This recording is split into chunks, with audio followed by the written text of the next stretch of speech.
तो आज की वीडियो 1 घंटे की है। 1 घंटे की मतलब काफ़ी कुछ डिस्कस करेंगे इस वीडियो के अंदर। बड़ा तसल्ली से इस वीडियो को बनाया है दोस्तों। अब तसल्ली हो तो देखना, नहीं तो आने वाली जनरेशन्स देखेगी। अब आप में से कई सारे व्यूअर्स बोलेंगे सर हम आपको देखते हैं, इसका मतलब ये थोड़ी है आप 1-1 घंटे की फिल्में बना के मूवीज बना के डालोगे। दोस्तों ये वही व्यूअर्स कहेंगे जो ये कहते हैं कि आपकी वीडियोस बहुत छोटी हैं। इस वीडियो में हम डिटेल से डिस्कस करेंगे हिस्ट्री को। हिस्ट्री मतलब इंग्लिश लिटरेचर की हिस्ट्री को, जो जिस पर मैं कई बार पहले वीडियो बना चुका हूं। सबसे लॉन्गेस्ट वीडियो थी 40 मिनट की, शायद पिछली बार मैंने बनाई थी, जिस वीडियो को आपका बहुत प्यार मिला। 5 महीने पहले बनाई थी। तो इसलिए दोस्तों इस वीडियो में हम लोग डिटेल से डिस्कस करेंगे। काफ़ी कुछ अननोन फैक्ट्स जानने को मिलेंगे इंग्लिश लिटरेचर के हमको। बहुत हेल्पफुल वीडियो होने वाली है, काफ़ी कुछ सीखने को मिलेगा इस वीडियो से। एक जर्नी पर चलेंगे, बाद में जब ये खत्म हो जाएगी वीडियो तो काफ़ी कुछ आपको इंग्लिश लिटरेचर के बारे में पता होगा। शुरू करते हैं। तो दोस्तों हम लोग शुरू से शुरू करते हैं स्टोरी को। इंग्लिश लिटरेचर की शुरुआत होती है एंग्लो सैक्सन से, हम सब जानते हैं। लेकिन इनसे पहले ब्रिटेन में रोमन्स थे। रोमन्स जब ब्रिटेन से गए तब ये 3 ट्राइब्स यहाँ पर आई, ज्यूट्स, सैक्सन्स और एंगल्स। इन्हीं तीनों को बोला जाता है एंग्लो सैक्सन्स। 449 से 547 के बीच में ये ब्रिटेन में सेटल हुए थे और 597 में सेंट ऑगस्टीन ने यहाँ पर इन लोगों के बीच में क्रिश्चियनिटी को इंट्रोड्यूस किया। ये क्रिश्चियनिटी आई थी रोम से इन लोगों के बीच में। इसका बहुत बड़ा रोल था, आगे बताऊंगा मैं। एंग्लो सैक्सन्स के टाइम पर इंपॉर्टेंट 4 पोएट्स थे दोस्तों। 4 ऑथर्स थे, पोएट्स नहीं थे, 4 ऑथर्स थे। 2 तो पोएट्स थे, कैडमैन और साइनवोल्फ। एक हिस्टोरियन था, बीट। ये उस टाइम का हिस्टोरियन था। इसको फादर ऑफ इंग्लिश हिस्ट्री भी माना जाता है। इसका एक बहुत ही इंपॉर्टेंट वर्क है इक्लेसियास्टिकल हिस्ट्री ऑफ इंग्लिश पीपल। ये इसका बहुत ही फेमस वर्क है। ये उस टाइम का हिस्टोरियन था। और तीसरा एल्फ्रेड द ग्रेट। दोस्तों एल्फ्रेड द ग्रेट इस टाइम का प्रोज राइटर था, जिसने लैटिन के वर्क्स को ओल्ड इंग्लिश में ट्रांसलेट करवाया था, जिसकी वजह से ही, इसकी वजह से, एल्फ्रेड द ग्रेट की वजह से इंग्लिश लैंग्वेज उस टाइम पर डेवलप हुई। और कुछ टेक्स्ट हमको पढ़ने के लिए मिलते हैं। वो लोग सुनते सुनाते चलते थे अपने वर्क्स को, तो कुछ पढ़ने के लिए मिलते हैं वो एल्फ्रेड द ग्रेट की वजह से ही। ये उस टाइम के 4 मोस्ट इंपॉर्टेंट ऑथर्स हैं जिनके नाम नोट कर लो, क्योंकि बाकी वर्क्स के ऑथर्स का नाम पता नहीं है। Alfred the great king of Wessex था 871 से 901 तक। और मैंने आपको बताया इसने एक बहुत अच्छा काम ये कर दिया था कि बहुत सारे लैटिन के टेक्स्ट थे जिनको ओल्ड इंग्लिश में ट्रांसलेट करवा दिया। अब ओल्ड इंग्लिश में लिखे हुए कुछ वर्क्स मिलते हैं तो एल्फ्रेड द ग्रेट की वजह से ही, मतलब ये चाहता था कि इंग्लिश लैंग्वेज को पढ़ा जाए उस टाइम पर। यहाँ तक कि लिटरेचर की तरफ इसका खुद का इतना इंटरेस्ट था कि 4 ट्रांसलेशंस तो इसने खुद ने किए हैं 9th सेंचुरी में। अब दोस्तों ये एंग्लो सैक्सन्स 449 में यहाँ पर आए थे और 1066 एडी तक ये यहाँ पर रहे थे। ये लोग लिटरेचर कुछ इस टाइप का लिखते थे कि इनके हीरोइक वॉरियर्स जो बैटल्स में लड़ते थे उनके बारे में ये गाते रहते थे अच्छी अच्छी बातें। और लिटरेचर के ज़रिए ये रिलीजियस फेथ और मॉरल इंस्ट्रक्शंस देना पसंद करते थे। स्टाइल की बात करूँ तो ओरल लिटरेचर इनमें बहुत पॉपुलर था। मतलब अपने ज़्यादातर वर्क्स को ये कंपोज करते थे ओरल लिटरेचर में, सुनते सुनाते चलते थे। ओरल लिटरेचर का मतलब पोइट्री ज़्यादा लिखी जाती थी, प्रोज नहीं लिखा जाता था। प्रोज में एल्फ्रेड द ग्रेट ने ही काम किया है। प्रोज राइटिंग बिल्कुल नहीं चलती थी। अगर इनको कोई कहानी भी सुनानी होती थी तो पोइट्री के ज़रिए ही सुनाते थे। और इनकी पोइट्री में 4 फॉर्म्स का ज़्यादा यूज़ किया जाता था, कैचुरा, एलिट्रेशन, रिपीटेशन और 4 बीट राइम। अब मैं आपको बताता हूँ क्रिश्चियनिटी के इंट्रोड्यूस होने से क्या हुआ। इनमें पहली बात तो लिटरेसी फैली, मतलब लोग पढ़ने लिखने लगे थे। और सबसे बड़ी बात, इन्होंने अपनी लैंग्वेज को कैसे डेवलप किया। इन्होंने, इनसे पहले जो रोमन्स थे उनके अल्फ़ाबेट्स इनको जब मिले तो उससे इन्होंने अपनी लैंग्वेज को डेवलप किया, पहले भी बता चुका हूँ। और ये लोग जिस टाइप के वर्क्स लिखते थे उनमें होती थी एपिक पोएट्री, जिसका मतलब हमको पता है हैगियोग्राफी। हैगियोग्राफी मतलब सेंट्स की लाइफ बताना। सरमन्स यानी कि उपदेश वगैरह, बाइबल के ट्रांसलेशंस, लीगल वर्क्स मतलब कोर्ट वगैरह के वर्क्स, क्रॉनिकल्स का मतलब इतिहास, और रिडल्स मतलब पहेलियाँ। ये सब ऐसे वर्क्स लिखा करते थे। दोस्तों एंग्लो सैक्सन लिटरेचर में 4 मैन्युस्क्रिप्ट्स बहुत ही इंपॉर्टेंट है जिनके नाम आपको नोट करने होंगे। पहली मैन्युस्क्रिप्ट है एक्सेटर बुक, जो बहुत ही इंपॉर्टेंट है। जूनियस मैन्युस्क्रिप्ट, वर्सले बुक और बियोवुल्फ मैन्युस्क्रिप्ट।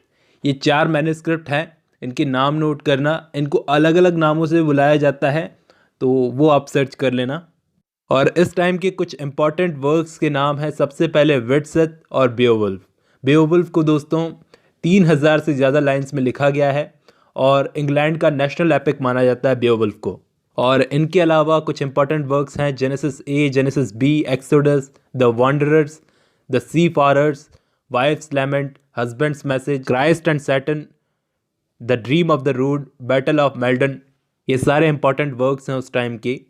अब दोस्तों ये जो ऑथर थे कैडमन, ये अपनी हिम्स के लिए बहुत ही फेमस हैं। कि बीड एक हिस्टोरियन था, मैंने आपको बताया, और एक मॉन्क भी था। और एल्फ्रेड द ग्रेट के अलावा एल्फ्रिक नाम का एक और प्रोज राइटर था इस टाइम पर दोस्तों। एंग्लो सैक्सन्स के आने से पहले इंग्लैंड में रोमन्स थे, वो यहाँ से चले गए, तब ये यहाँ पर आए और यहाँ आकर ये कैंट नाम की जगह पर सेटल हुए थे।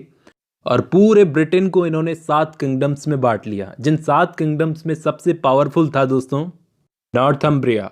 और सेंट ऑगस्टीन जो ब्रिटेन में क्रिश्चियनिटी लाए थे, वो कैंटरबरी के आर्च बिशप बन गए। अब इन एंग्लो सैक्सन्स का ब्रिटेन में टाइम था 1066 तक। 1066 के बाद में इनका टाइम ख़त्म हो गया। तब दोस्तों इनका किंग था हैरोल्ड गॉडविंसन। उसके टाइम पर ब्रिटेन में नॉर्मन्स ने हमला किया था और उनका राजा था विलियम द बास्टर्ड। वो यहाँ पर आया, इससे लड़ाई लड़ी, इसको हराया और वो यहाँ पर जीत गया। तब से दोस्तों विलियम द बास्टर्ड को विलियम द कॉन्करर माना जाता है। दोस्तों यहाँ पर एक बात और जानने वाली है कि नॉर्मन्स यहाँ पर आते हैं 1066 में, ठीक है, लेकिन ये यहाँ पर आने से पहले गए थे फ्रांस में। फ्रांस में इन्होंने ब्रिटेन में हमला करने से पहले ये फ्रांस में गए थे। वहाँ ये फ्रेंच लैंग्वेज सीख गए अच्छी खासी और बहुत सिविलाइज्ड हो चुके थे। उसके बाद इन्होंने ब्रिटेन पर हमला किया। अब ब्रिटेन में आने पर इन्होंने अपने साथ फ्रेंच लैंग्वेज भी लाई। अब ऐसा होता रहा है कि कोई अगर किसी देश पर राज करता है तो उस देश पर अपनी लैंग्वेज थोपने की कोशिश करता है। तो इस वक्त ये फ्रेंच लैंग्वेज जब यहाँ पर लाए तो English language, old English language दब गई और फ्रेंच लैंग्वेज एक ऑफिशियल लैंग्वेज बन गई ब्रिटेन की। कोर्ट्स में, पार्लियामेंट्स में, सब जगह ये बोली जाने लगी। इंग्लिश लैंग्वेज पढ़ाना लिखाना भी छोड़ दिया गया था और इंग्लैंड में जो रूलिंग क्लास थी वो लोग बन गए थे एंग्लो नॉर्मन्स, क्योंकि वो इंग्लिश भी बोलते थे और नॉर्मल लैंग्वेज भी बोलते थे, ये फ्रेंच लैंग्वेज भी बोलते थे, तो एंग्लो नॉर्मन्स बन गए थे। लेकिन at the end of 12th century इस वक्त इन लैंग्वेजेस की बजाय इंग्लिश का एक पोएट था दोस्तों, नाम याद करना, लायमन। उसने इतने लंबे टाइम के बाद, मतलब बीच में जब फ्रेंच लैंग्वेज इतनी बोली जा रही थी, इतने लंबे टाइम के बाद पहली बार इंग्लिश लैंग्वेज में एक पोएम लिखी ब्रूट नाम की। और इस वर्क के साथ ही दोस्तों इंग्लिश लैंग्वेज फिर से जागी, इंग्लिश रिवाइवल हुआ। इस पोएम को दोस्तों क्रॉनिकल ऑफ ब्रिटेन भी माना जाता है। क्रॉनिकल का मतलब मैंने आपको बताया इतिहास, ब्रिटेन का इतिहास। 16,000 लाइनों में इस पोएम को लिखा गया और एंग्लो सैक्सन्स के बाद में ये फर्स्ट हिस्टोरियोग्राफी थी दोस्तों, फर्स्ट हिस्ट्री पर लिखा गया वर्क। और इसके आने के बाद तो फिर वर्क्स लिखे ही गए इंग्लिश के अंदर। Owl and the Nightingale, cursor मुंडी, हैंडलिंग सिन वगैरह वगैरह और बहुत सारे वर्क्स। अब ये लोग इंग्लिश में वर्क्स लिख तो रहे थे, लेकिन ये एंग्लो सैक्सन्स वाली लैंग्वेज नहीं थी इंग्लिश। ये एंग्लो सैक्सन वाली इंग्लिश नहीं थी, ये मिडिल इंग्लिश थी। इंग्लिश लैंग्वेज अब बहुत बदल चुकी थी, इसके अंदर फ्रेंच लैंग्वेज के भी बहुत सारे वर्क्स आ चुके थे और इसी मिडिल इंग्लिश लैंग्वेज में बाइबल के भी ट्रांसलेशंस हो रहे थे। इस वक्त सबसे नोटेबल थी दोस्तों जॉन विक्लिफ की बाइबल। इन्होंने बड़ी हेल्प की थी दोस्तों इंग्लिश को as a literary language establish करने में, जॉन विक्लिफ। इन जॉन विक्लिफ ने कमाल कर दिया था। इस वक्त इन्होंने बाइबल का ट्रांसलेशन करके लॉलर्ड मूवमेंट को इंस्पिरेशन दी। दोस्तों ये लॉलर्ड मूवमेंट आप सर्च करना इसके बारे में, ये एक ऐसा मूवमेंट था जो प्री रिफॉर्मेशन मूवमेंट था। मतलब इसमें क्या हुआ था, रोमन कैथोलिक चर्च उस टाइम पे लोगों को सिखाता था कि क्या सही है क्या गलत है। चाहे चर्च गलत ही सिखा रहा हो, लोगों को माननी पड़ती थी वो बात। तो इस चीज़ को रिजेक्ट किया गया इस मूवमेंट में। जॉन विक्लिफ बहुत इंपॉर्टेंट फिगर थे दोस्तों इस मूवमेंट में। और इस वक्त इंग्लैंड के किंग थे एडवर्ड थर्ड। 1327 से 1377 तक ये किंग थे। मतलब इस वक्त 14th सेंचुरी चल रही थी। ये टाइम तो चौसर का था, लेकिन इस टाइम की शुरुआत में दो बड़े पार्ट थे दोस्तों, जॉन बार्बर और विलियम लैंगलैंड। इनका चौसर से पहले जन्म हो चुका था। फिर आते हैं जेफरी चौसर और सो कॉल्ड पर्ल पार्ट्स जिनका मोस्ट फेमस वर्क है the Gawain and the Green Knight. Langland का फेमस वर्क है दोस्तों पियर्स द प्लूमन। ये मिडिल इंग्लिश लिटरेचर का एक एलेगोरिकल वर्क है जिसको अनराइम्ड एलिटरेटिव वर्ड्स में लिखा गया है। चौसर की कैंटरबरी टेल्स भी बहुत ही फेमस है जो कि अनफिनिश्ड वर्क है, जिसको बहुत लेट शुरू किया था चौसर ने, जिसको हम बहुत बार डिस्कस कर चुके हैं। अब दोस्तों इन सब में चौसर बहुत फेमस हैं क्योंकि चौसर पब्लिक लाइफ से भी जुड़े हुए थे, इसलिए इनके बारे में ज़्यादा जानने को मिलता है। कैंटरबरी टेल्स तो एक रीज़न है ही, लेकिन ये पब्लिक लाइफ से अगर ये नहीं जुड़े होते तो शायद चौसर के बारे में भी ज़्यादा पता नहीं चल पाता। चौसर के पैदा होने से पहले ही एडवर्ड थर्ड के टाइम पर इंग्लैंड में 100 ईयर्स वॉर शुरू हो गई थी। बहुत ही नोट करने वाला पॉइंट है 1338 में, मतलब चौसर के पैदा होने से पहले ही 100 ईयर्स वॉर शुरू हो गई थी फ्रांस के साथ में, और चौसर भी इस 100 ईयर्स वॉर में लड़ने गए थे। दरअसल कोर्ट में इनकी एंट्री हुई थी काउंटेस एलिजाबेथ ऑफ अल्स्टर के सर्वेंट के रूप में। इनकी एंट्री हुई थी, ये एंटर हुए थे, सर्वेंट बनकर एंटर हुए थे कोर्ट के अंदर। फिर एडवर्ड थर्ड के ये फेवरेट हो गए। एडवर्ड थर्ड ने इनको 100 ईयर वॉर्स में फंसने के बाद में पैसे देकर, बहुत बड़ी रकम देकर इनको छुड़वाया था, और एडवर्ड थर्ड इनको बहुत सारी जर्नीज़ पर भेजते रहते थे, और ये जर्नीज़ की वजह से ही इनको बहुत कुछ सीखने को मिला, तभी इन्होंने ऐसे वर्क्स प्रोड्यूस किए। नहीं तो ऐसा कैसे पॉसिबल है कि बिना घूमे इतनी सारी नॉलेज गेन कर लेना। इनकी लाइफ टाइम में इंग्लैंड में battle of Creasey 1346, black death 1348 से 1349 के बीच में, और बैटल ऑफ पॉइटियर्स 1356 हुई थी। दोस्तों चौसर के लाइफ का सबसे फेमस मेजर वर्क था the book of the duchess, जो उन्होंने अपने पेट्रन जॉन ऑफ गॉन्ट की फर्स्ट वाइफ के लिए लिखी थी। उनकी फर्स्ट वाइफ की डेथ हो चुकी थी, तो उस पर ये एलिजी लिखी थी, the book of the duchess. इनके दूसरे इंपॉर्टेंट वर्क्स हैं parliament of fowls, the legend of good woman, Troilus and Criseyde. ये सारे इंपॉर्टेंट वर्क्स थे, और बहुत ही बाद में अनफॉर्चुनेटली इन्होंने अपना famous work the Canterbury Tales बहुत बाद में लिखना शुरू किया था, और इसी वर्क को लिखते हुए 1400 में इनकी डेथ हो जाती है। और ये पहले थे दोस्तों जिनको इनकी डेथ के बाद में वेस्टमिंस्टर एबे पार्ट्स कॉर्नर में दफनाया गया। उसके बाद में तो पार्ट्स कॉर्नर में बहुत सारे पार्ट्स को दफनाया गया, और इन्हीं के टाइम पर 1381 में पीसेंट्स वॉर हुआ था दोस्तों, जिसको व्हाइट टेलर रिबेलियन भी बोला जाता है, इस चीज़ को नोट कर लेना। इसके अलावा विलियम लैंगलैंड जो कि एक ग्रेटेस्ट एग्जाम्पल है मिडिल इंग्लिश में एलिटरेटिव पोइट्री लिखने का, बड़ी सिंपल और कोलक्वल लैंग्वेज यूज़ करते थे, मतलब बातचीत की language. The Gawain and the Green Knight 14th century का एक फेमस एलिटरेटिव रोमांस है दोस्तों। 1400 में चौसर की डेथ के बाद में इनके वर्क्स को बस कॉपी किया गया, तभी दोस्तों चौसर के बाद की एज को बैरन एज कहा जाता है, बंजर एज, मतलब कि क्रिएटिविटी खत्म हो गई थी इस टाइम पर। चौसर और लैंगलैंड के अलावा इनके पर्सनल फ्रेंड थे दोस्तों जॉन गॉवर।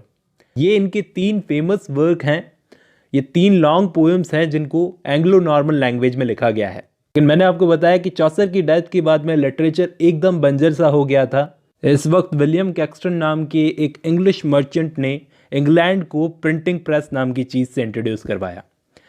1476 में चौसर के वर्क्स को इसी विलियम कैक्सटन ने फिर से प्रिंट किया, लेकिन उस प्रिंटिंग में काफ़ी सारी मिस्टेक्स थी, मतलब करेक्शन नहीं किया गया था। एडवर्ड थर्ड के बाद दोस्तों हिस्ट्री में क्या हुआ था, चौसर ने अपने लाइफ टाइम में 3 किंग्स को देखा था, एडवर्ड थर्ड, रिचर्ड सेकंड, और उसके बाद में हेनरी फोर्थ की भी डेथ हो जाती है 1413 में। फिर उसके बाद में काफ़ी लंबे टाइम के बाद में वॉर ऑफ रोजेज होती है 1455 से 1486 तक। दोस्तों इस बीच में कैक्सटन ने अपने प्रिंटिंग प्रेस को इसी टाइम पर इंट्रोड्यूस किया था 1476 में, इसने सेट किया था। फिर बैटल ऑफ बोसवर्थ होती है, और उसके बाद हेनरी 7 1485 में किंग बनता है। और दोस्तों एक work dance of 7 deadly since publish होता है। इसके बाद हेनरी 7 के बाद भी हेनरी 8 आया, और उस वक्त एक बहुत बड़े राइटर थे सर थॉमस मोर, जिन्होंने अपना वर्क लिखा था यूटोपिया, जिसको पहले उन्होंने लैटिन में लिखा था और बहुत बाद में इसको इंग्लिश में ट्रांसलेट करके पब्लिश करवाया गया। दोनों लैंग्वेजेस में ये पब्लिश हुआ है वर्क। इसी बीच दोस्तों मिडिल एजेस में थिएटर्स भी शुरू हो गए थे। टाइम पर मिस्ट्री प्लेज और मॉरलिटी प्लेज बहुत फेमस थे। और एक टाइप का और प्ले होता था ममर्स प्ले। ये पॉक प्लेज होते थे, इनमें डांस होता था, फेस पर मास्क लगाए जाते थे, ओल्ड कहानियों को बताया जाता था ममर्स प्लेज के अंदर, जैसे रॉबिन हुड की कहानी, सेंट जॉर्ज और ड्रैगन की कहानी, और पूरे टाउन में घूम घूम कर ये प्लेज भी परफॉर्म किए जाते थे। बाकी मिस्ट्री और मॉरलिटी प्लेस के बारे में मैं आपको कई बार बता चुका हूँ कि इनके अंदर बाइबल्स की स्टोरी सुनाई जाती थी। और इन प्लेस में यॉर्क साइकिल बहुत ही फेमस है, इसको नोट कर लो। यॉर्क साइकिल मतलब यॉर्क मिस्ट्री प्लेस, ये बहुत ही फेमस है। इस टाइप के प्लेस को सिटी ऑफ यॉर्क में परफॉर्म किया जाता था। और इस वक्त के 3 सर्वाइविंग मिस्ट्री प्लेस हैं दोस्तों, जिनको बोला जाता है ऑर्डिनेलिया। 3 सर्वाइविंग मिस्ट्री प्लेस के नाम हैं, नोट कर लो। और इसके अलावा एवरीमैन नाम का एक फेमस मिस्ट्री प्ले है लेट 15th सेंचुरी का, जिसको मैं कुछ ही दिनों पहले डिस्कस कर चुका हूं। अगर आपने वो वीडियो नहीं देखी है तो अभी देख लीजिए। और इनके अलावा मिडिल एजेस में एक अलग टाइप के ड्रामाज होते थे जो एलिजाबेथन एज में भी थे, ऐसी बात नहीं थी। इंटरल्यूड्स बोला जाता था जिनको, जो कि कोर्ट्स और ग्रेट हाउसेज में परफॉर्म किए जाते थे। अब इंटरल्यूड्स लिखने में बहुत बड़ा नाम था जॉन हेवुड का। हेनरी 7 के बाद में हेनरी 8 जो इंग्लैंड के किंग थे, वो चर्च पर कंट्रोल करना चाहते थे। सर थॉमस मोर ने इस बात का विरोध किया था, तब शायद उनको मार दिया गया था। और दोस्तों इनके बाद में आते हैं एडवर्ड और मैरी, ये थे इंग्लैंड के नए मोनार्क। लेकिन इनके बाद में क्वीन एलिजाबेथ इंग्लैंड की क्वीन बनती है 1558 में। लेकिन 1558 में इनके क्वीन बनने से पहले, एलिजाबेथ के क्वीन बनने से पहले 1 साल पहले ही एक बहुत ही फेमस बुक पब्लिश हुई थी, जिसको नोट कर लेना ज़रूरी है, टोटल्स मिसैलिनी 1557 में। टोटल्स मिसैलिनी इसलिए इम्पॉर्टेंट है, इसलिए इसको नोट करना ज़रूरी है। ये फर्स्ट बुक ऑफ पोएम्स थी जिसको प्रिंट करके पब्लिश करवाया गया था। अब क्वीन एलिजाबेथ फर्स्ट जब इंग्लैंड की क्वीन बनती है तो उन्हीं के साथ रेनेसा भी आता है इंग्लैंड के अंदर। वैसे तो बहुत पहले आ गया था रेनेसा। विलियम कैक्सटन ने प्रिंटिंग प्रेस को 1476 में जब इंट्रोड्यूस किया, तो दोस्तों उसके बाद से लेकर अब तक लिटरेचर में बहुत डेवलपमेंट हो चुकी थी। जाने अनजाने इस चीज़ ने इंग्लैंड में रेनेसा लाने में मदद की थी। अब रेनेसा शुरू तो हुआ था इटली से, लेकिन इंग्लैंड में 2 बुद्धिजीवी थे, सर थॉमस वाइट और अर्ल ऑफ सरी। ये दोनों इटली से बहुत कुछ सीख के आए थे और इंग्लैंड में लाए, ये अपने साथ में बहुत कुछ सीख के इंग्लैंड में लाए। थॉमस वाइट ने तो इंग्लिश लिटरेचर को ब्लैंक वर्ड्स दी और अर्ल ऑफ सरे ने सोनेट से इंट्रोड्यूस करवाया। अर्ल ऑफ सरे ने सोनेट्स को इटालियन पोएट पेट्रार्क से सीखा था और थॉमस वाइट ने इंग्लिश लिटरेचर को ब्लैंक वर्ड्स देकर आने वाले राइटर्स जैसे क्रिस्टोफर मार्लो, शेक्सपियर, मिल्टन और भी दूसरे राइटर सबकी हेल्प की। और इस टाइम तक इंग्लैंड में ढंग से प्लेज लिखना शुरू हो गया था पुराने राइटर्स को पढ़कर। पुराने मतलब अभी के पुराने नहीं, रोमन्स और ग्रीक राइटर्स को पढ़कर, क्योंकि ट्रांसलेशंस भी बहुत हो रही थी इस टाइम पर, ग्रीक वर्क्स की, रोमन वर्क्स की। और इंग्लिश लैंग्वेज में पहली कॉमेडी थी रैल्फ रॉयस्टर डॉयस्टर और पहली ट्रेजेडी थी गॉर्बोडक। इन दोनों को कभी मैं डिस्कस करूंगा। इसी टाइम पर दोस्तों टोटल्स मिसैलिनी के बारे में पहले बता चुका हूँ, पब्लिश हुई थी 1557 में। और ये इसलिए इतनी फेमस है क्योंकि ये first book of English poetry थी। इसमें 40 पोएम्स तो अर्ल ऑफ सरी की थी और 96 पोएम्स वाइट की और 135 पोएम्स दूसरे पोएट्स की थी। अब दोस्तों कुछ पोएम्स तो इसमें अच्छी थी और कुछ बहुत ही बचकानी। रेनेसा की शुरुआत तो किंग हेनरी 8 के टाइम से ही हो चुकी थी। अब इस रेनेसा को किंग जेम्स फर्स्ट के टाइम तक जाना था, जिसको जैकोबियन एज बोलते हैं। उसके बाद में भी लेट रेनेसा चलता है। आगे बढ़ते हैं। अब एलिजाबेथन एज या रेनेसा को अगर हमें समझना है तो ढंग से समझते हैं। सबसे पहले अर्ली एलिजाबेथन एज, फिर लेट एलिजाबेथन एज, फिर उसके बाद में जैकोबियन पीरियड और फिर late Renaissance. Early Elizabethan age में ड्रामाज लिखते थे सैकविल और नॉर्टन। इन्होंने गॉर्बोडक नाम की फर्स्ट ट्रेजेडी को लिखा दोस्तों। सैकविल और नॉर्टन ने लिखा था फर्स्ट ट्रेजेडी को, गॉर्बोडक। और 1576 में लंदन में सबसे पहले प्ले हाउस बिल्ड हुए थे। मतलब इससे पहले तो किसी फिक्स प्ले हाउस में प्लेज को परफॉर्म नहीं किया जाता था। और गॉर्बोडक फर्स्ट वर्ड्स ड्रामा कहलाता है दोस्तों इंग्लिश में। इसके ऊपर जो कुछ भी मैंने आपको बताया वो सब अर्ली एलिजाबेथन पीरियड में आता है। इसके बाद लेट एलिजाबेथन पीरियड में पोएट्री में सबसे बड़ा नाम है दोस्तों एडमंड स्पेंसर का, जिन्होंने द शेफियर्ड्स कैलेंडर सबसे पहला, सबसे बड़ा, बहुत बड़ा वर्क पोइट्री में। उसके बाद में फेयरी क्वीन, जिसकी फर्स्ट वॉल्यूम को पब्लिश करवाया था, और इनकी उम्मीद थी कि क्वीन एलिजाबेथ से इनको कुछ फेवर मिलेगा, जो कि इनको नहीं मिला, लेकिन फिर भी इन्होंने फेयरी क्वीन की दूसरी वॉल्यूम में पब्लिश करवाई। इनके अलावा दोस्तों प्रोज राइटिंग में सर फिलिप सिडनी, जो कि एक पोएट और प्रोज राइटर दोनों थे, इन्होंने defence of poetry, एस्ट्रोफेल and Stella, Arcadia, ऐसे ऐसे वर्क्स लिखे। और दोस्तों एलिजाबेथन एज इतनी रिच एज इसलिए मानी जाती है क्योंकि इस टाइम पर पोएट्री लिखी गई, प्रोज लिखा गया, ड्रामा लिखा गया, और इसके अलावा सॉन्ग्स भी बहुत सारे लिखे गए। शेक्सपियर खुद अपने ड्रामाज में सॉन्ग्स लिखते थे। सॉन्ग्स लिखने का भी फैशन आ गया था, तो थॉमस चैंपियन सॉन्ग्स लिखने में बहुत बड़ा नाम है दोस्तों एलिजाबेथन एज में। शेक्सपियर ने भी अपनी पोएम्स लिखी थी, वीनस एंड एडोनाइस 1593 और लूक्रेसी 1594, और 1599 में एडमंड स्पेंसर की डेथ हो जाती है, और पोएम्स में खैर इतना काम नहीं किया जाता। कमाल के पोएट थे ये। इन्होंने जब शेफियर्ड्स कैलेंडर लिखी थी दोस्तों, उस वक्त ड्रामा में एक बहुत बड़े ड्रामेटिस्ट काम कर रहे थे।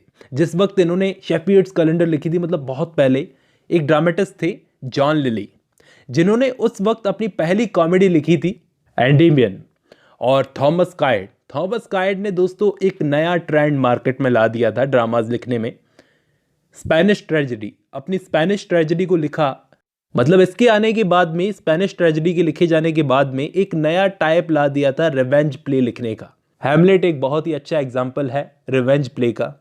क्रिस्टोफर मार्लो, इन्होंने भी दोस्तों उस टाइम पे अपनी फर्स्ट ट्रेजेडी लिखी थी, इसी टाइम पर लिखी थी, शुरुआती टाइम पर, टेम्बल द ग्रेट, जिसको परफॉर्म करवाया गया, जो कि बहुत ही पहले ही प्ले से बहुत सक्सेसफुल हो गए थे। तब शेक्सपियर ने भी अपना काम करना शुरू कर दिया था इस टाइम पर, लेकिन अचानक 1593 में मार्लो का मर्डर हो जाता है। उनके बाद में शेक्सपियर का नाम बहुत बड़ा हो जाता है। तो कुछ लोग ये कहते हैं कि क्रिस्टोफर मार्लो जो थे वो बहुत सारे मसलों में उलझे हुए थे, जिसकी वजह से उन्होंने अपने मर्डर का बहाना किया और शेक्सपियर बनकर प्लेज लिखने लगे, लेकिन किसी को सच पता नहीं है। दोस्तों इन्हीं के साथ, शेक्सपियर के साथ, उनके राइवल एक बहुत ही ग्रेट ड्रामेटिस्ट आ गए थे, बेन जॉनसन, जिनका फर्स्ट प्ले था every man in his humour 1598 में। 1599 में ग्लोब थिएटर बनता है, और शेक्सपियर की लाइफ में इसके बाद में वो पीरियड आता है जब उन्होंने अपनी ग्रेट ट्रेजेडीज लिखी 1600 से 1608 के बीच में। 1603 में क्वीन एलिजाबेथ की डेथ हो जाती है, लेट एलिजाबेथन एज यहीं ख़त्म होती है, और किंग जेम्स राजा बनता है, और जेकोबियन एज शुरू होती है। अब जेकोबियन एज इसको इसलिए बोला जाता है क्योंकि किंग जेम्स का लैटिन में नाम है जैकोब, इसलिए दोस्तों इसको जैकोबियन एज बोला जाता है। इसके बाद 1606 में जॉन लिली की भी डेथ हो जाती है। जॉन लिली बहुत ही गरीबी में मरे थे, इनके ऊपर कर्जा बहुत था। इस वक्त और भी प्ले राइट्स आ गए थे बहुत बड़े बड़े, जैसे Francis Beaumont, John Fletcher, Thomas Dekker और जॉन वेबस्टर। जॉन वेबस्टर वो जिन्होंने वाइट डेविल नाम का प्ले लिखा है दोस्तों, डचेस ऑफ माल्फी लिखा है। फिर 1609 में शेक्सपियर अपनी सॉनेट्स को पब्लिश करवाते हैं। 1611 में बाइबल का ऑथोराइज्ड वर्जन पब्लिश होता है। दोस्तों बहुत ही नोट करने वाली बात, इससे पहले बाइबल जो भी लिखी थी उसका कोई ऑथोराइज्ड वर्जन नहीं था। फिर इसी जैकोबियन एज में खुद किंग जेम्स ने क्या किया था, बाइबल का ऑथोराइज्ड वर्जन पब्लिश करवाया था, उसको ट्रांसलेट करवाया था। और जैकोबियन पीरियड में ही दोस्तों शेक्सपियर ने प्रॉब्लम प्लेज लिखना शुरू किया, रोमांस लिखना शुरू किया, ट्रेजिक कॉमेडीज, ये सब नए नए टाइप के प्लेज लिखना शुरू कर दिए थे शेक्सपियर ने। और दोस्तों एक अच्छा खासा एग्जाम्पल है इस टाइप के प्लेज का, द टेम्पेस्ट। टेम्पेस्ट बहुत ही फेमस प्ले है, ये आप देखोगे ना तो ट्रेजेडी है कंप्लीटली, ना कॉमेडी है। अब 1616 में शेक्सपियर की भी डेथ हो जाती है, और उनकी डेथ के बाद में बेन जॉनसन सबसे बड़े ड्रामेटिस्ट बन जाते हैं। फिर 1623 में शेक्सपियर के वर्क्स का फर्स्ट वॉल्यूम पब्लिश होता है, जो कि उन्हीं के ड्रामा कंपनी में दो बंदे थे जिन्होंने उनके वर्क्स को पब्लिश करवाया एक साथ 1623 में, और इन वर्क्स का प्रेफेस खुद बेन जॉनसन ने लिखा था दोस्तों। अब दोस्तों थॉमस कायड ने जो अपने रिवेंज प्ले लिखने का स्टाइल फेमस किया था, उस स्टाइल का यूज़ करके जॉन वेबस्टर ने अपने 2 प्लेज द वाइट डेविल और डचेस ऑफ माल्फे को लिखा था। ये दोस्तों रिवेंज प्लेज का अच्छा एग्जाम्पल है और बहुत ही फेमस प्ले हैं ये दोनों। अब थॉमस मिडल्टन और विलियम राउली ने भी मिलकर द चेंजलिंग नाम की एक रिवेंज ट्रेजेडी लिखी है। जैकोबियन एज की पोइट्री में जॉर्ज चैपमैन का बहुत बड़ा नाम है दोस्तों, बहुत ही फेमस है क्योंकि इन्होंने सबसे फेमस काम ये किया था कि होमर की इलियड और ओडिसी, इन दोनों वर्क्स को कंप्लीटली फर्स्ट टाइम ट्रांसलेट किया था किसी आदमी ने, वो थे जॉर्ज चैपमैन। इनसे पहले इन दोनों वर्क्स को कंप्लीटली इंग्लिश में ट्रांसलेट किसी ने नहीं किया था और बाद में जॉन कीट्स ने इनकी इन ट्रांसलेशंस को पढ़ा। रोमांटिक एज के पोएट थे ना जॉन कीट्स, उन्होंने पढ़ा और बड़े इंस्पायर हुए थे। इसके अलावा मैंने आपको बताया किंग जेम्स ने खुद प्रोज राइटिंग के अंदर बाइबल को ट्रांसलेट करवाया था। 1604 से 1611 के बीच में ट्रांसलेट करवाया था और वही बाइबल चर्च ऑफ इंग्लैंड की बाइबल बन गई। बाइबल का ऑथराइज्ड वर्जन इसी एज में आया था, जैकोबियन एज में। अब आता है दोस्तों लेट रेनेसा। जैकोबियन एज की बात आता है लेट रेनेसा। लेट रेनेसा की पोइट्री को तो डोमिनेट किया था दोस्तों मेटाफिजिकल पोएट ने, जैसे John Donne, George Herbert, Richard Crashaw, Andrew Marvell और हेनरी वॉन। तो एक ग्रुप हो गया लेट रेनेसा में मेटाफिजिकल पोएट्स का। दूसरा ग्रुप था कैवेलियर पोएट्स का। उस वक्त इंग्लिश सिविल वॉर चल रहा था, तो चार्ल्स फर्स्ट को सपोर्ट करने वाले पोएट्स थे ये कैवेलियर पोएट्स सारे के सारे, और ये इन्फ्लुएंस थे, बहुत ही हैविली इन्फ्लुएंस थे बैन जॉनसन से। कैवेलियर पोएट्स को सन ऑफ बैन भी कहा जाता है। जॉन मिल्टन को भी दोस्तों हम लेट रेनेसा के great poet, last great poet में गिन सकते हैं, जिन्होंने अपने ग्रेट वर्क्स को लिखकर इस एज को रिच कर दिया। प्रोज राइटिंग में फ्रांसिस बेकन, जिनके लगभग सारे एसेज, फेमस एसेज हम लोग कवर कर चुके हैं, of travel, of death, of truth, काफ़ी सारे एसेज। जब चार्ल्स फर्स्ट किंग बना था, किंग जेम्स के बाद में चार्ल्स फर्स्ट किंग बना था, उस वक्त तक फ्रांसिस बेकन की डेथ हो चुकी थी और मिल्टन ने उस वक्त अपने ग्रेट वर्क्स को लिखना शुरू कर दिया था। फिर चार्ल्स फर्स्ट का एग्जीक्यूशन होता है सिविल वॉर के बाद में, और ब्रिटेन में कॉमनवेल्थ आता है ऑलिवर क्रॉमवेल के साथ। ऑलिवर क्रॉमवेल के साथ में ब्रिटेन में कॉमनवेल्थ आया, लेकिन ऑलिवर क्रॉमवेल ज़्यादा टाइम तक टिक नहीं सके। 1659 में इनकी डेथ हो जाती है। जॉन मिल्टन ने इनको खूब सपोर्ट किया था।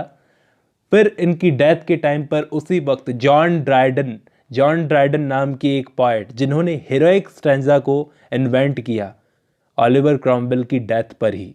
ऐसे में इंग्लैंड में मोनार्की की फिर से ज़रूरत थी, तो 1660 में चार्ल्स को वापस इनवाइट किया गया इंग्लैंड में आने के लिए, राज करने के लिए, और उसके आने के बाद 1660 से रेस्टोरेशन एज शुरू होती है।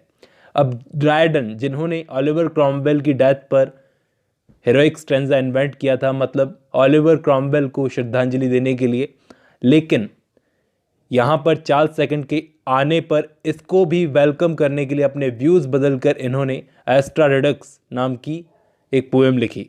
चार्ल्स फर्स्ट का बेटा चार्ल्स सेकंड फ्रांस में रह रहा था उस वक्त, जिस वक्त इंग्लैंड में क्रॉमवेल और प्यूरिटन एज चल रही थी, कॉमनवेल्थ था उस वक्त इंग्लैंड में, तो उस वक्त ये फ्रांस में था। उस वक्त इसने ड्रामास देखे थे काफ़ी सारे, तो आर्ट का लवर था ये। यहाँ पे आने के बाद में इसने रेस्टोरेशन एज में फिर से थिएटर्स को खुलवा दिया। थिएटर्स जो बंद हो चुके थे उनको वापस से इसने रीओपन करवाया, और 1666 में ग्रेट फायर ऑफ लंदन। 1674 में मिल्टन की भी डेथ हो गई दोस्तों, और ड्राइडन ने अपने ग्रेट वर्क्स को लिखना शुरू कर दिया। 1678 में पिलग्रिम्स प्रोग्रेस नाम का ग्रेट वर्क लिखा गया। दोस्तों रेस्टोरेशन लिटरेचर की पोइट्री में सबसे पहले ग्रेट पोएट थे जॉन मिल्टन, इंग्लिश लिटरेचर के। इन्होंने उस वक्त रिलीजन और पॉलिटिक्स दोनों पर लिखा। पैराडाइज लॉस्ट इनका सबसे ग्रेट वर्क है, और इस वक्त सटायर्स लिखने की भी शुरुआत हो चुकी थी। सटायर्स को बेनाम नाम से पब्लिश करवाया जाता था, क्योंकि बड़ा डेंजर था सटायर्स को अपने ही नाम से पब्लिश करवाने में। जॉन ड्राइडन भी दोस्तों रेस्टोरेशन एज के बहुत ही इन्फ्लुएंशियल पोएट थे। एक्चुअली ये पोएट भी थे, क्रिटिक भी थे, ड्रामेटिस्ट भी थे और ट्रांसलेटर भी थे, बहुत सारी क्वालिटीज़ थी। इनकी एज को एज ऑफ ड्राइडन कहा जाता है। इन्होंने ड्रामास भी लिखे हैं, पोइट्री भी लिखी है, प्रोज भी लिखा है। ये इंग्लैंड के फर्स्ट ऑफिशियल पोएट लॉरिएट भी थे, लेकिन करियर का एंड बहुत ही ख़राब था। बहुत ही ख़राब टाइम आने की वजह से इन्होंने पुराने वर्क्स को ट्रांसलेट करना शुरू कर दिया था। मतलब पुराने जो राइटर थे, ग्रीक और रोमन राइटर, उनके वर्क्स को ट्रांसलेट करना शुरू कर दिया था। सारी क्वालिटीज़ थी इनमें। और इन्होंने इंग्लिश पोएट्री को अपना हीरोइक कपलेट दिया है। सटायर्स में पोएम्स इन्होंने लिखी है, मॉक हीरोइक पोएम्स लिखी है, जैसे कि मैक प्लैकनो। अलेक्जेंडर पोप इनसे बड़ा हैविली इन्फ्लुएंस थे, काफ़ी कुछ सीखने को मिला था ड्राइडन से, और बहुत कुछ उधार भी लिया है अलेक्जेंडर पोप ने ड्राइडन से। ये तो मैंने रेस्टोरेशन एज की पोएट्री राइटिंग की बात की। अब ऐसे में इसी टाइम पर फिक्शन और जर्नलिज्म लिखना शुरू हो चुका था दोस्तों, जो कि आगे चलकर नोवेल्स में बदलने वाला था, फिक्शन और जर्नलिज्म। अब इस टाइम पर दोस्तों, रेस्टोरेशन टाइम पर ही जॉन लॉक, जिन्होंने बहुत सारे फिलोसॉफिकल वर्क्स लिखे थे और इनके वर्क्स ने बाद में अमेरिकन रेवोल्यूशन के थिंकर्स को इंस्पायर किया था। ऐसे में जॉन बनियन, जो कि बाकी रिलीजियस राइटर्स से अलग खड़े होते थे, इन्होंने अपना एलेगोरिकल वर्क पिलग्रिम्स प्रोग्रेस लिखा था। बहुत ही फेमस वर्क है जिसको मैं डिस्कस कर चुका हूँ।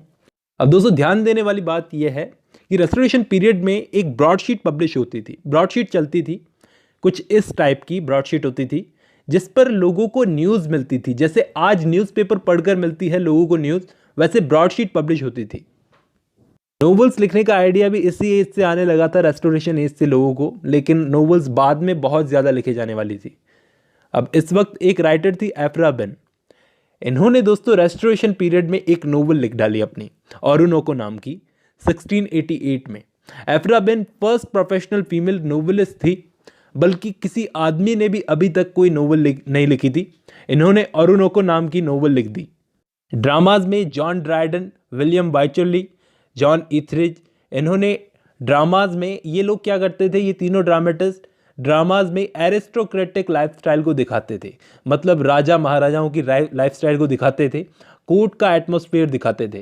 फिर विलियम कॉन्ग्रेव, जॉन वेनब्रो, ये राइटर्स जब आए तो इन्होंने क्या किया, कॉमेडी में लिखना शुरू किया और मिडिल क्लास पर लिखना शुरू किया। इसी एज में कॉमेडी ऑफ मैनर्स को इंट्रोड्यूस किया गया था। कॉमेडी ऑफ ह्यूमर्स को तो बैन जॉनसन ने इंट्रोड्यूस किया था और कॉमेडी ऑफ मैनर्स को इस टाइम के प्लेराइट्स लेकर आए थे। रेस्टोरेशन एज के कुछ ब्रिलियंट ग्रेट ड्रामेटिस्ट थे जिन्होंने कॉमेडी ऑफ मैनर्स में प्लेज लिखना शुरू किया, और ये प्लेज बहुत ही इमोरल विटी टाइप के होते थे, मतलब कि सेक्स की खुले में बात की जाती थी इस टाइम पर प्लेज में।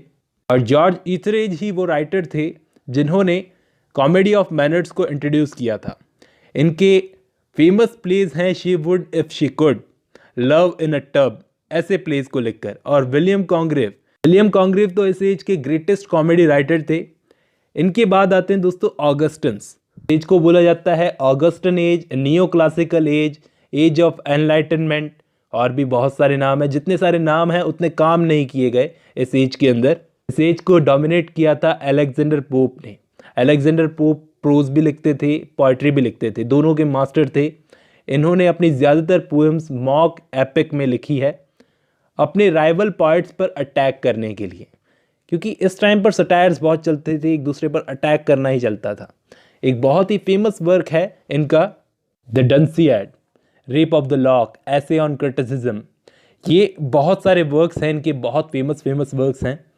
और सबसे बड़ी बात तो ये कि इन्होंने इलियड और ओडिसी को ट्रांसलेट किया। इनका ट्रांसलेशन इलियड और ओडिसी का कंप्लीट ट्रांसलेशन बहुत ही फेमस है।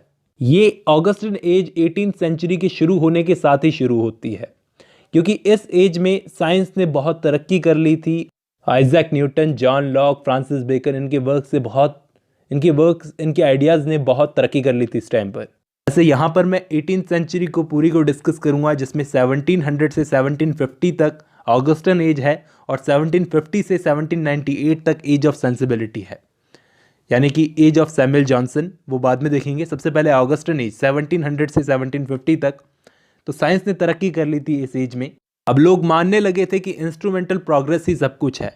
एक्सट्रीमली रैशनलिज्म पर फोकस किया जाने लगा था। और इस टाइम पर दोस्तों एक एनसाइक्लोपीडिया आई थी जिसे एडिट किया था एक फ्रेंच फिलोसोफर डेनिस डिनोरा। इनका नाम नोट कर लो, क्योंकि इन्होंने एनलाइटनमेंट के थॉट को बहुत बढ़ावा दिया ये इंसाइक्लोपीडिया को एडिट कर कर। दोस्तों इसका मकसद ये था लोगों के सोचने के तरीके को बदलना। और लिटरेचर में ये टर्म ऑगस्टन लिटरेचर 1720 से 1730 के बीच में जो ऑथर्स थे उनके लिए यूज़ की जाती है। ये ऑथर्स खुद को ऑगस्टन्स मानते थे, क्योंकि इनके टाइम पर इंग्लैंड का किंग था किंग जॉर्ज फर्स्ट। तो ये सारे मिलकर ये मानते थे कि बहुत पहले रोमन्स के टाइम पर, किंग ऑगस्टस के टाइम पर हाईली पॉलिटिकल लिटरेचर लिखा जाता था, और उसी की तरह इस टाइम के राइटर्स भी लिटरेचर लिखते हैं। ये उन राइटर्स को कॉपी करते थे और अपने लिटरेचर को मॉडिफाई करने की कोशिश करते थे, पॉलिश करने की कोशिश करते थे। बस ये अपने लिटरेचर को पॉलिश ही करते रह गए, कुछ अच्छा प्रोड्यूस नहीं किया, बस एक दूसरे पर सटायर्स करते थे। और इसी एज में दोस्तों इंडस्ट्रियल रेवोल्यूशन भी शुरू हो गया था। इस टाइम के पार्ट्स थे जेम्स थॉमसन, जिन्होंने द सीजन्स नाम का वर्क लिखा था, एडवर्ड यंग, जिन्होंने नाइट थॉट्स नाम की पोएम्स लिखी थी, और पोप तो थे ही इस टाइम के outstanding poet. At the same time Alexander pope ने रेप ऑफ द लॉक और डंसियाड में मॉक हीरोइक का ऐसा यूज़ किया कि आज भी इनके ये ग्रेट वर्क्स माने जाते हैं। और जो इन्होंने ओडिसी और इलियड को ट्रांसलेट किया था, ये अपनी डेथ तक उसको रीचेक करना चाहते थे कि कुछ करेक्शन करना है। दोस्तों ऑगस्टन एज में कुछ ड्रामाज भी लिखे गए थे, जैसे कि इस एज में ड्रामा लिखे जाने से पहले दो ऐसे राइटर्स थे, दो ऐसे ड्रामेटिस्ट थे, जॉन वेनब्रो और विलियम कॉन्ग्रीव।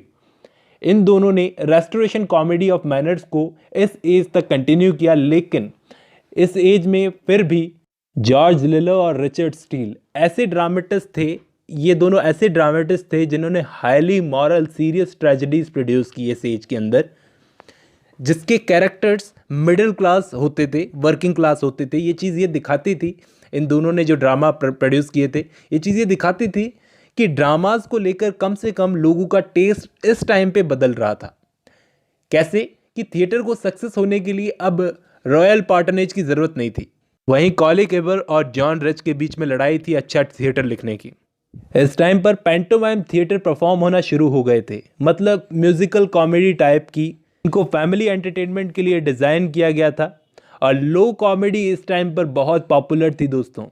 प्लेज 3 गुना ज़्यादा, ड्रामास 3 गुना ज़्यादा पॉपुलर हो गए थे, और ओपेरा भी परफॉर्म होने लगा था। जॉन गे, जो कि बैगर ओपेरा के साथ में थिएटर्स में वापस लौटे थे, इन्होंने ओपेरा परफॉर्म करवाना शुरू किया था। लेकिन तभी ध्यान देने वाली बात है, 1737 में आता है लाइसेंसिंग एक्ट, और इसके आने के बाद ड्रामास पर लग जाते हैं रेस्ट्रिक्शंस। एक तरह से सेंसर लग गया, जैसे हमारी फिल्मों पे लग जाता है सेंसर, उसी तरह से 1737 में ड्रामास पर रेस्ट्रिक्शंस लग गई ये एक्ट आने के बाद में। और ड्रामास बहुत ज़्यादा वल्गर हो रहे थे, मेलो ड्रामा लिखे जा रहे थे, इसलिए दोस्तों ये एक्ट आया था। और नया ड्रामा परफॉर्म करने से पहले सेंसर उस ड्रामा को चेक करेगा कि ड्रामा में क्या है, और उसके बाद में ड्रामास परफॉर्म किए जाएंगे। लेकिन ये बात तो गलत थी। अब ड्रामेटिस्ट अपना वर्क कैसे प्रोड्यूस करेगा जब उसे डर रहेगा? तो मतलब अब ड्रामेटिस्ट को प्रॉब्लम, वो खुल के अपना ड्रामा प्रोड्यूस नहीं कर सकते थे। तो इन्होंने क्या किया, ये नोवेल्स की तरफ झुक गए। नोवेल्स नेटफ्लिक्स बन के आई थी उस टाइम पर। जो ड्रामेटिस्ट इस वक्त ड्रामाज नहीं लिख सकते थे, उन्होंने नोवेल्स लिखना शुरू किया, जैसे कि हेनरी फील्डिंग, वो बाद में बताऊंगा मैं आपको, और उसके साथ साथ क्या क्या हुआ था। अब प्रोज राइटिंग की डेवलपमेंट दोस्तों हुई थी एसेज से, एसेज लिखने से, और इन एसेज को बढ़ावा दिया था जोसेफ एडिसन और रिचर्ड स्टील। इन दोनों ने एक जर्नल शुरू किया था अपना दोस्तों, स्पेक्टेटर नाम से। ये जर्नल शुरू होने के बाद में ये डोमिनेट करने लग गए प्रोज राइटिंग को। स्पेक्टेटर का नाम नोट कर लेना बहुत ज़रूरी है। इस टाइम पर एक और जर्नलिस्ट थे, डैनियल डेफो। वो जर्नलिज्म के काम की तरफ झुक गए थे। जर्नलिज्म मैंने आपको बताया था रेस्टोरेशन एज से ही शुरू हो गया था, और अब यहाँ पर जर्नलिज्म बढ़ रहा था। तो ये क्या करते थे, डैनियल डेफो क्रिमिनल लाइफ्स पर लिखते थे। क्या करते थे, क्रिमिनल्स की स्टोरीज सुनकर, जैसे कि मॉल फ्लैंडर्स, कुछ दिनों पहले इस नोवेल को कवर किया है, और रॉबिन्सन क्रूसो भी दोस्तों इनका मास्टरपीस वर्क है इसी टाइम का। इस वक्त की प्रोज राइटिंग को तो डोमिनेट कर रहे थे रिचर्ड स्टील और जोसेफ एडिसन, लेकिन उसी वक्त एक ऐसे प्रोज राइटर भी थे जो कि प्रोज में बहुत ही डेंजरस सटायर्स लिखा करते थे, जिनका नाम था जोनाथन स्विफ्ट, जिन्होंने बहुत ही फेमस वर्क्स लिखे हैं। Gulliver travels, Modest Proposal, Tale of a Tub, बहुत ही फेमस वर्क्स लिखे हैं, बैटल ऑफ द बुक्स। और अपने वर्क्स के ज़रिए दोस्तों ये आयरिश लोगों को डिफेंड करने की कोशिश करते थे, और अपने वर्क्स में अपना गुस्सा निकालते थे। लाइसेंसिंग एक्ट 1737 आने का इफेक्ट मैंने आपको बताया क्या हुआ था, कि प्ले राइट्स जैसे कि हेनरी फील्डिंग, इन्होंने प्लेस छोड़कर नोवेल्स लिखना शुरू कर दिया था, क्योंकि प्रिंटिंग बहुत सस्ती हो गई थी इस टाइम पर। तो लोग अगर ड्रामा देखने नहीं आ सकते तो क्या हुआ, कम से कम नोवेल्स तो खरीद कर पढ़ सकते हैं, तो इन्होंने नोवेल्स लिखना शुरू कर दिया। इनके एक कंटेम्प्रेरी राइटर थे सैमुअल रिचर्डसन। उन्होंने एक पैमेला नाम की नोवेल लिखी, बहुत ही फेमस नोवेल थी दोस्तों। पैमेला सेंटिमेंटल टाइप की नोवेल थी, लेकिन उसी वर्क पर अटैक करने के लिए इन्होंने जोसेफ एंड्रयूज नाम का वर्क लिखा। मैंने आपको बताया था, इस वर्क के बारे में पढ़वाया है। और शैमिला, ये रेस्पॉन्स में वर्क थे उसके, पैमेला के। और फिर सैमुअल रिचर्डसन ने क्लैरिसा नाम का भी वर्क लिखा, तो उसके रेस्पॉन्स में टॉम जॉन्स इन्होंने लिखा था। अब इस लाइसेंसिंग एक्ट 1737 का सबसे बड़ा फायदा मिला था दोस्तों शेक्सपियर को। अब आप कहोगे कि शेक्सपियर तो एलिजाबेथन एज के थे, उनको कैसे फ़ायदा मिला? उनको फ़ायदा इस तरह से मिला दोस्तों कि इस टाइम पर नए ड्रामाज लिखना बंद हो गए थे, तो ड्रामेटिस्ट सारे के सारे तो नोवेल्स नहीं लिख सकते थे हेनरी फील्डिंग की तरह। तो बहुत सारे ड्रामेटिस्ट ने क्या किया, पुराने ड्रामाज को परफॉर्म करवाना शुरू किया। अब जब पुराने ड्रामाज पर वो लोग गए तो उन्होंने देखा कि शेक्सपियर सबसे ग्रेट ड्रामेटिस्ट थे। इन्होंने उनके ड्रामाज परफॉर्म करवाना शुरू किए, और इसी टाइम पर शेक्सपियर की पॉपुलैरिटी बढ़ी। और इस वक्त टोबाइस स्मॉलेट नाम के एक नोवेलिस्ट थे, इन्होंने इस टाइम पर पिकरेस्क नोवेल्स लिखने का स्टाइल शुरू किया था, जिसमें क्या होता था, जिसमें कॉमेडी और सटायर्स यूज़ करके ये रियलिस्टिक लाइफ के एडवेंचर्स को दिखाते थे कि एक हीरो जो कि मिडिल क्लास से है या फिर लो सोशल क्लास से है, उसके एडवेंचर्स को दिखाने के लिए कि वो इस करप्ट सोसाइटी में कैसे जी रहा है। इस टाइप की नोवेल्स को पहले स्पेन में लिखा जाता था। स्मॉलेट ने भी इस टाइप की नोवेल्स लिखना शुरू कर दिया था, जैसे कि रॉड्रिक रैंडम। इस वर्क के अंदर उन्होंने इस टर्म का यूज़ किया है। दोस्तों, क्यों ऑगस्टन एज को 1750 तक ही माना जाता है? मैंने पहले बताया एक बार कि इस एज में दो मास्टर्स थे, सिर्फ दो ही मास्टर्स थे प्रोज और पोइट्री के अंदर, अलेक्जेंडर पोप और Jonathan Swift.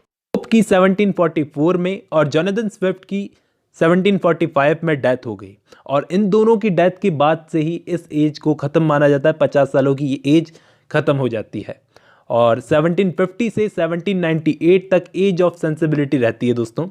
As of sensibility के मास्टर थे डॉक्टर सैमुअल जॉनसन, जिनको डॉक्टर जॉनसन भी बोला जाता है। ये एक essayist, moralist, literary critic, biographer, editor, बहुत कुछ थे। इनको यकीनन arguably the most distinguished man of letters in English history बोला जाता है, क्योंकि इंग्लिश लैंग्वेज को इन्होंने बहुत कुछ दिया है। इन्होंने इंग्लिश लैंग्वेज की फर्स्ट डिक्शनरी को तैयार किया था, कई सालों तक अपने असिस्टेंट्स के साथ मेहनत कर कर उस पर काम करके 1755 में उसको पब्लिश करवाया। और ये इनका one of the greatest single achievements of his scholarship. आप सोच रहे होंगे कि कमाल के आदमी थे यार, डिक्शनरी लिख दी, कितने पढ़े लिखे होंगे। बहुत लोगों की हेल्प की थी दोस्तों डॉक्टर सैमुअल जॉनसन ने इस एक सिंगल वर्क के साथ में ही। अब इनके अलावा इन्हीं के टाइम पर 3 आयरिश ऑथर्स थे, ऑलिवर गोल्डस्मिथ, रिचर्ड शेरिडन और लॉरेंस स्टर्न। ये तीनों बहुत ही फेमस हैं। इसमें से दोस्तों ऑलिवर गोल्डस्मिथ और रिचर्ड शेरिडन, इन्होंने क्या किया था, 18th सेंचुरी में इनसे पहले जो थिएटर लिखा जाता था वो सेंटिमेंटल कॉमेडी चलती थी, उसके अगेंस्ट इन दोनों ने रिएक्ट किया था। और ये अपने प्लेज लिखते थे, किस टाइप के लिखते थे, रेस्टोरेशन टाइम पर जो कॉमेडी ऑफ मैनर्स चलता था उसी टाइप के ये प्लेज लिखा करते थे। जबकि लॉरेंस स्टर्न, इनकी ट्रिस्ट्रम शैंडी, वो तो कभी कवर करूंगा मैं। फ्रांसिस बर्नी ने दोस्तों एवेलिना नाम की नोवेल लिखी थी। ये नोवेल थी नोवेल ऑफ मैनर्स में लिखी हुई, इस स्टाइल में लिखी हुई शुरुआती कुछ नोवेल्स में से एक थी ये। और इनके इसी स्टाइल की तारीफ की थी जेन ऑस्टन ने। जेन ऑस्टन की नोवेल्स भी आपको दोस्तों नोवेल ऑफ मैनर्स में लिखी हुई मिलेगी। अब इसी टाइम के कुछ ऐसे ऑथर्स भी थे जिनको बोला जाता है ग्रेवयार्ड पोएट्स। 1740 से ही इन्होंने अपने वर्क्स को, ग्लूमी मेडिटेशंस को लिखना शुरू कर दिया था। और इन पोएट्स में शामिल है थॉमस ग्रे, जिन्होंने अपना famous work elegy return in country churchyard लिखा है, जिसको मैं कवर कर चुका हूँ। एडवर्ड यंग, जिन्होंने नाइट थॉट्स ऑन लाइफ को लिखा है। जेम्स थॉमसन, जेम्स मैकपियर्सन तो एक ऐसे पोएट थे, स्कॉटिश पोएट थे, जिनको ये पहले स्कॉटिश पोएट थे जिनको इंटरनेशनल रेपुटेशन मिली है। और दोस्तों नोवेल्स मैंने आपको बताई थी, सेंटिमेंटल नोवेल्स बहुत लिखी जाने लगी थी इस एज के अंदर, जैसे सैमुअल रिचर्डसन की पैमेला, ओलिवर गोल्डस्मिथ की Vicar of Wakefield, Laurence Sterne की ट्रिस्ट्रम शैंडी। दोस्तों 18th सेंचुरी की एंड में हॉरेस वालपोल ने अपना फर्स्ट गॉथिक वर्क लिखा था, first Gothic novel English literature में लिखी हुई, द कासल ऑफ ऑटरेंटो। इस नोवेल के बारे में मैंने आपको पहले बता रखा है कि इसमें हॉरर और रोमांस दोनों है। और इसी टाइम पर गॉथिक वर्क्स लिखने में एन रैडक्लिफ ने ही गॉथिक विलन को ढूंढा था, जो कि बाद में दोस्तों ये कैरेक्टर बायरनिक हीरो बना। मतलब लॉर्ड बायरन ने जो बायरनिक हीरो डेवलप किया था वो पहले गॉथिक विलन था जिसको एन रैडक्लिफ ने ढूंढा था। इनकी फेमस नोवेल है द मिस्ट्रीज ऑफ एडोल्फो। अब ये तो थी एज ऑफ सेंसिबिलिटी 1798 तक। अब 1798 में लिरिकल बैलेड्स के पब्लिश होने के बाद में एज ऑफ सेंसिबिलिटी ख़त्म होती है और रोमांटिसिज्म आता है। रोमांटिक पोइट्री में पोइट्स थे रॉबर्ट बर्न्स स्कॉटलैंड के नेशनल पोइट भी माने जाते हैं और रोमांटिक पोइट्री में ये एक पायनियर पोइट थे। और ग्रेवयार्ड पोइट्स ने तो पहले काम किए ही थे। और विलियम ब्लेक जो कि पोइट के साथ साथ एक पेंटर भी थे। इनके टाइम पर, इनके जीते जी इनको फेम नहीं मिली क्योंकि इनके वर्क्स को देखकर इनको मैड माना जाता था, लेकिन बाद में ये सबसे बड़े पोइट्स में गिने जाते हैं दोस्तों आज। और इनके दो इंपॉर्टेंट वर्क्स हैं, Songs of Innocence and Songs of Experience. और इनके बाद में रोमांटिक्स में लेक पॉइट्स में William Wordsworth, S T. Coleridge, Robert Southey, Thomas De Quincey, ये सारे के सारे लेक पॉइट्स थे। और वॉल्टर स्कॉट भी दोस्तों इस टाइम की मोस्ट फेमस पॉइट थे। और ये टाइम आते आते सोनेट्स लिखना आउट ऑफ फैशन हो चुका था। तो एक लेडी थी चार्लोट टर्नर स्मिथ, इन्होंने क्या किया था, इंग्लिश लिटरेचर में सोनेट को फिर से री इंट्रोड्यूस किया था। उसके बाद में वर्ड्सवर्थ, कीट्स और शेले, इन सब ने सोनेट्स वापस से फिर से लिखी। अर्ली रोमांटिक पोइट्स ने लिरिकल बैलेड्स को पब्लिश करने के साथ में एक नए टाइप का इमोशनलिज्म ला दिया था पोइट्री के अंदर। रॉबर्ट साउदी दोस्तों जो कि एक लेक पोइट थे, इन्होंने 30 साल तक पोइट लॉरिएटशिप को संभाला, लेकिन इन्होंने अपने लाइफ टाइम में वर्ड्सवर्थ और कॉलरिज को अपने से ज़्यादा फेमस होते हुए देखा था। दोस्तों वर्ड्सवर्थ और कॉलरिज इन दोनों के एक एसेइस्ट फ्रेंड थे, विलियम हैजलिट। ये इसलिए इतने फेमस है क्योंकि इन्होंने शेक्सपियर की प्लेस के कैरेक्टर्स का जो क्रिटिसिज्म किया है, जो बहुत ही फेमस है, विलियम हैजलिट का क्रिटिसिज्म। और चार्ल्स लैम्ब। इसी टाइम पर दोस्तों सेकंड जनरेशन के पोइट्स थे Lord Byron, PB. Shelley, Felicia हिमन्स, John Keats. अब इन सब में लॉर्ड बायरन कम रोमांटिक पोइट थे। उसका रीज़न ये कि ये 18th सेंचुरी के सटायर्ड से ज़्यादा इन्फ्लुएंस थे, इसलिए ये कम रोमांटिक थे। लेकिन बायरन फिर भी इन सब से अपने टाइम में बहुत फेमस थे। गॉथी ने इनके लिए बोला है कि अनडाउटेडली ये एक ग्रेट जीनियस थे हमारी सेंचुरी के। ज़रूर कोई बात तो रही होगी, लेकिन शैले ने भी अपने टाइम पर बहुत ग्रेट वर्क्स लिखे थे और अपनी एज के मोस्ट प्रोग्रेसिव थिंकर थे दोस्तों ये शैले। और इन्होंने अपने आने वाली 3 से 4 जनरेशन्स के पोइट को इंस्पायर किया, उनके आइडल बन चुके थे ये, जैसे कि रॉबर्ट ब्राउनिंग, डी.जी. रॉस्टी, यहाँ तक कि W.B. यीट्स भी, महात्मा गांधी, ये सब इनसे सीख चुके थे। इनकी वाइफ थी मैरी शैले, जिन्होंने फ्रैंकेनस्टीन नाम की एक फेमस नोवेल लिखी है। और इनकी late mother in law Mary Wollstonecraft. दोस्तों मैरी वॉलस्टोनक्राफ्ट जिन्होंने फेमिनिज्म में अपना बहुत ही ग्रेट वर्क लिखा था, vindications of the rights of the women. और बाकी सबसे अलग कीट्स बहुत ही सेंशुअस पोइट थे और पॉलिटिक्स पर नहीं लिखा करते थे जिस तरह से शैले और बायरन लिखना पसंद करते थे। कीट्स नहीं लिखते थे पॉलिटिक्स पर। ये मेजर रोमांटिक पोइट्स में गिना जाता है इनको दोस्तों। आप देखोगे कि फैशन चेंज होता गया, लेकिन कीट्स की पोइट्री की आज भी वही वैल्यू है जो उस टाइम पर थी। इन सब के अलावा जॉन क्लेयर, ये गरीब फैमिली से थे और कंट्री साइड वाले इलाके को अपनी पोइट्री में बयां करते थे, रूरल इंग्लैंड को। और इनको मोस्ट इंपॉर्टेंट पोइट माना जाता है दोस्तों। इनके अलावा जॉर्ज क्रैब जो कि रूरल लाइफ को रियलिस्टिक दिखाते थे हीरोइक कपलेट का यूज़ करके, जो कि 18th सेंचुरी में चलती थी हीरोइक कपलेट, उसका यूज़ करके।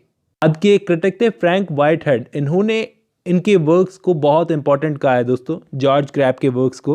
रोमांटिक पीरियड की नॉवेल्स की बात की जाए तो sir Walter Scott most popular historical romance लिखने वाले राइटर थे उस टाइम के।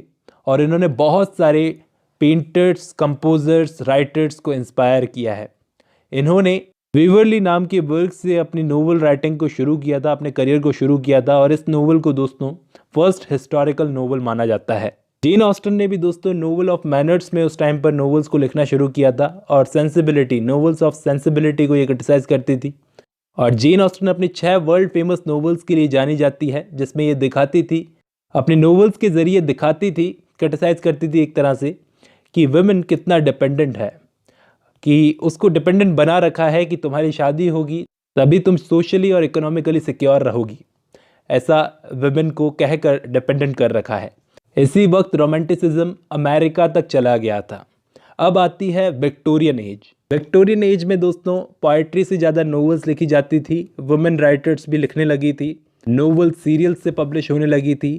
1832 में रिफॉर्म एक्ट आया था, इंडस्ट्रियलाइजेशन की रैपिडली ग्रोथ हुई थी, और इस टाइम के फेमस नोवेलिस्ट थे Charles Dickens, William Makepeace Thackeray, Bronte sisters, Elizabeth Gaskell, Anthony Trollope, George Eliot, George Meredith, Thomas Hardy, जिन्होंने जॉर्ज एलियट से बहुत कुछ सीखा था, George Gissings, John Ruskin, Robert Louis Stevenson, H.G..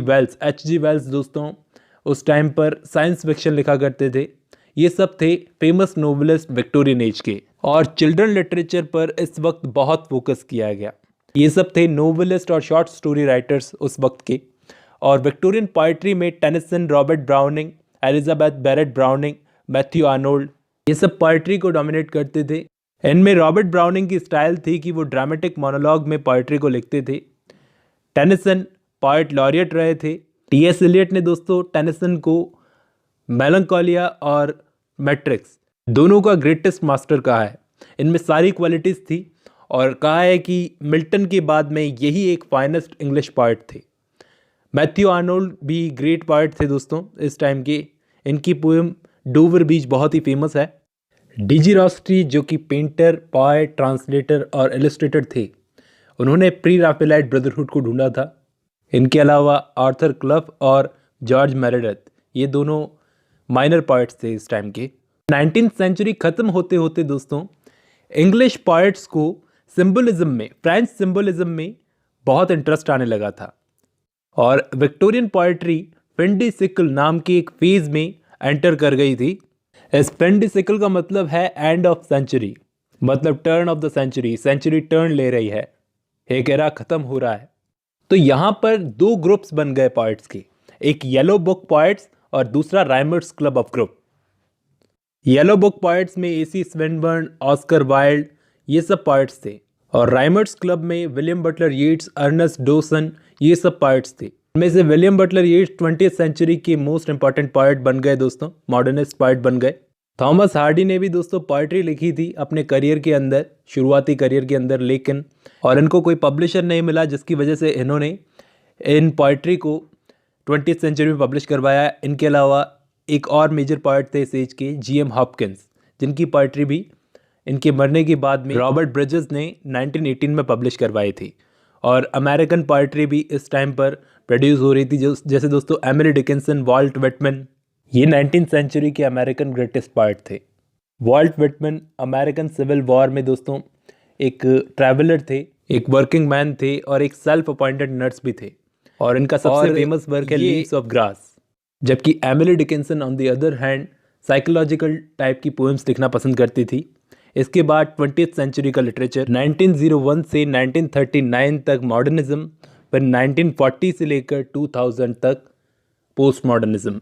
Modernism age के famous writers थे Thomas Hardy, Henry James, Joseph Conrad, जिन्होंने heart of darkness, Lord Jim जैसे वर्क लिखे हैं, और जी.एम. हॉपकिंस, जिनके वर्क्स इस वक्त पब्लिश हुए थे, W.B. Yeats, Rudyard Kipling, Edward Thomas, Rupert Brooks, Siegfried Sassoon, George Bernard Shaw, J.M. Synge, Sean O'Casey, H.G. Wells, John Galsworthy, E.M. Forster, और T.S. Eliot, Ezra Pound, D.H. Lawrence, James Joyce, Virginia Woolf, Aldous Huxley, Graham Greene, W.H. Auden, John Cooper, Samuel Beckett, ये सारे authors हैं दोस्तों modern age के। इन्होंने अपने works में बहुत एक्सपेरिमेंट्स किए हैं। पोस्ट मॉडर्न राइटर्स में T.S. Eliot, Dorothy Richardson, Ezra Pound, Samuel Beckett, Dylan Thomas, Graham Greene, W.H. Auden, Henry Miller, Joseph Heller, George Orwell, William Golding और स्कॉटिश राइटर म्यूरिल स्पार्क, जिन्होंने अपनी novel Prime of Miss Jean को लिखा है। इस time पर दोस्तों stream of consciousness, absurd literature, काफ़ी सारी स्टाइल्स में लिटरेचर लिखा जाने लगा था। अब्सर्ड लिटरेचर में वेटिंग फॉर गॉडोट और बर्थडे पार्टी और भी बहुत सारे ड्रामास फेमस हैं। इनके अलावा सिल्विया प्लाथ और टैड ह्यूज, ये दोस्तों हस्बैंड वाइफ थे। इन दोनों ने ब्रिलियंट पोएम्स को कंपोज किया है 20th सेंचुरी में। सिल्विया प्लाथ तो मेंटली इनबैलेंस थी, जिसकी वजह से उन्होंने सुसाइड कर ली थी। और दोस्तों टैड ह्यूज, इन्होंने एनिमल्स पर और नेचर पर पोइट्री लिखी थी। इनके अलावा R S. Thomas, Philip Larkin, Kingsley Amis, Peter Potter, ये भी 20th सेंचुरी की पोइट्री में शामिल है। इस वक्त कॉमनवेल्थ नेशंस से भी लिटरेचर लिखना शुरू हो गया था, जो ब्रिटेन की कॉलोनीज थी। उसको post colonial, Australian, Canadian, Caribbean, Indian, New Zealand, Pakistani, African, इन सब कॉमनवेल्थ ऑफ नेशंस से लिटरेचर प्रोड्यूस होना शुरू हो गया था। और इंडिया में से फर्स्ट मेजर नोवेलिस्ट थे इंग्लिश में लिखने वाले R.K. नारायण, और इनको एनकरेज किया था ग्राहम ग्रीन ने। दोस्तों ये ग्राहम ग्रीन इंग्लिश नोवेलिस्ट थे। और कैरेबियन राइटर जीन रीज, इन्होंने 1928 से अपना करियर शुरू किया था अपने फेमस वर्क वाइट सगैसो सी के साथ में। और इस वर्क को पब्लिश नहीं करवाया गया था 1966 तक। 1966 तक इसको ऐसे ही रखा गया। और साउथ अफ्रीका में एलन पार्टन, उनका फेमस वर्क है क्राई द बिलवेड कंट्री। इनके अलावा एक बहुत ही फेमस नोवेलिस्ट सलमान रश्दी, ये एक बहुत ही फेमस सेकेंड वर्ल्ड वॉर के राइटर है। और ये फेमस हैं अपने बहुत ही फेमस वर्क मिडनाइट चिल्ड्रन को लेकर।